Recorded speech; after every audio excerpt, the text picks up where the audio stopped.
and here I just have the feeling that people are scared of me. Oh, scared. Oh, yeah. okay. Like I wish I had Taiwanese skin. 大家好，我是风尼哥，欢迎回来我的影片哦。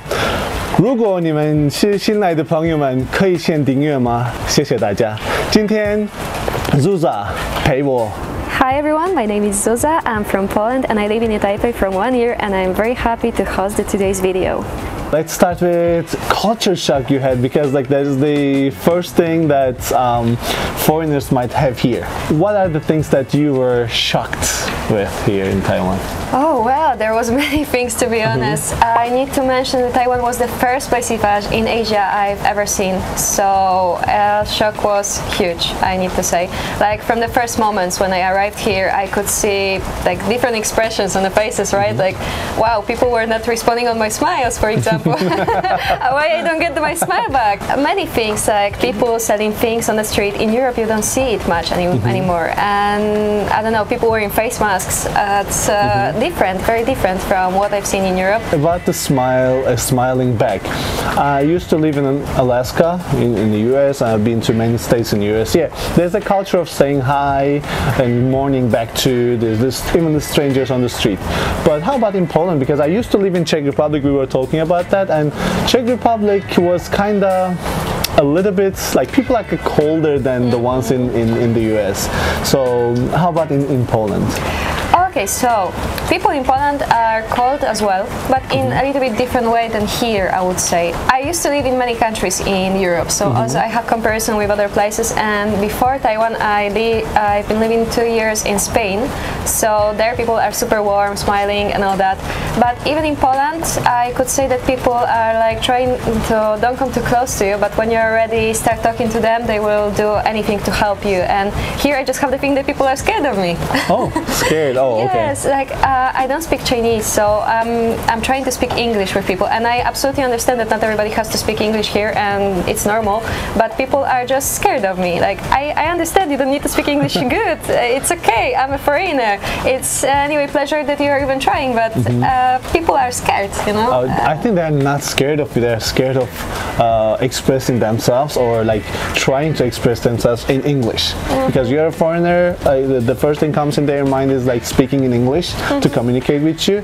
They're scared because they might not be understood. Their English might not be good enough. This is what they think. So this is about, you know, trying, or like being like, this is about the courage.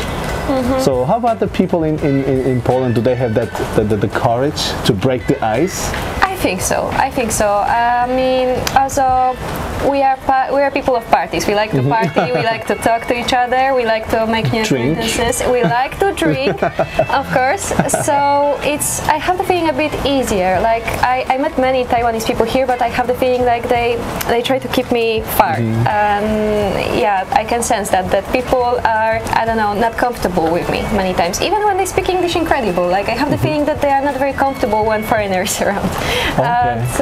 Not always, of course. There is plenty of people that are incredible and love to talk and love to make new acquaintances, but it's true that when I come around asking things sometimes, or trying to just smile at people and like, hi, how are you? Many times I don't receive the smile back. Okay, they're like, I think because they don't have the culture here. Or my advice to you would be like learning like couple phrases to just shoot at them, like throw at them at first, so you can be, I think, welcomed better.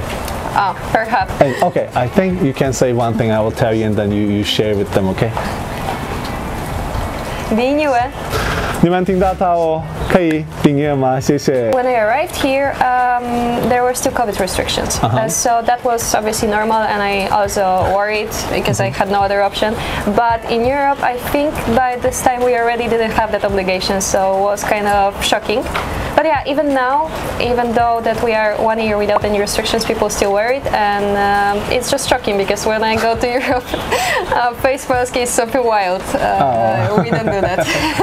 I arrived here like 12 years, almost 12 years ago. When I came here, I saw a lot of people with face masks in MRT and like on the streets. I was like, there cannot be that many people with cancer on the street. Like I thought they had cancer because we didn't have that culture of wearing face mask casually. So I was like, wow, a lot of people have cancer here. I was thinking. And then my teacher said like, okay guys, if you get sick, if you feel like sick, you have to put on mask and then go out in the public like that. I was like, oh, that's why people are wearing. The people just feel sick. And I met a friend, a Taiwanese friend. She was saying like, okay, people are wearing masks. Like some girls are wearing masks because they are lazy to put on makeup. You don't need to be ashamed of your face. Doesn't matter if you have makeup or not. Just your face is the most unique thing about you. You don't need any face mask. Taiwanese girls are beautiful as well. I think Taiwanese girls are the best looking in Asia and all over the world. Yes, they are, and they have very beautiful body types. So you are lucky girls, and remember about that. Were you shocked by that too? Like because I'll share something with you. When I had wedding in Turkey, my wife was gonna have someone to do her hair, and she was saying like, wow, your hair is the best I've ever seen. You took care of your hair really well. And she was shocked. She was just like touching and then like checking her hair and stuff. And my wife was saying, my hair is just normal. I don't do anything different than other ladies in Taiwan. They really take care of themselves. Yes, no, they have a very beautiful hair because normally they have very healthy hair, and also the skin. Like I wish I had Taiwanese skin, for example, because you guys have so healthy skin always. I cannot understand that. Like in Europe, we need to take so much care and spend so much on the cosmetics. We have pimples and all that, and here in Taiwan, it's just like I go MRT and everybody has perfect skin. Wow, I'm jealous.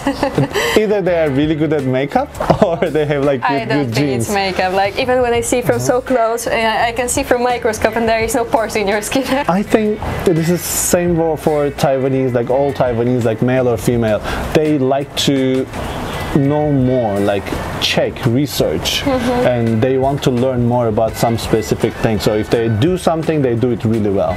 They take care of themselves really well. Yes. I've met with so many people riding bike. I've seen so many elderly guys riding a lot faster than me, looking younger than me. I was like shocked, like how well they take care of themselves is like really shocking. So that was my culture shock. You said you can buy anything off the streets here, and I of course lived so close to Poland, so I kind of know.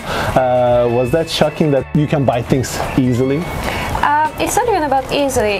In Poland, we just buy everything in a supermarket already. And the quality of the supermarket, we know how it is. It's not always the best, but also we have no alternative. And here, guys, you're so lucky that you have alternative. I love supporting people selling the veggies on the street because it's not only cheaper, it's normally better quality. Like, you guys don't know how important it is to have access to fresh veggies and fruits. It's incredible, especially when you're a vegetarian like me. I like it a lot.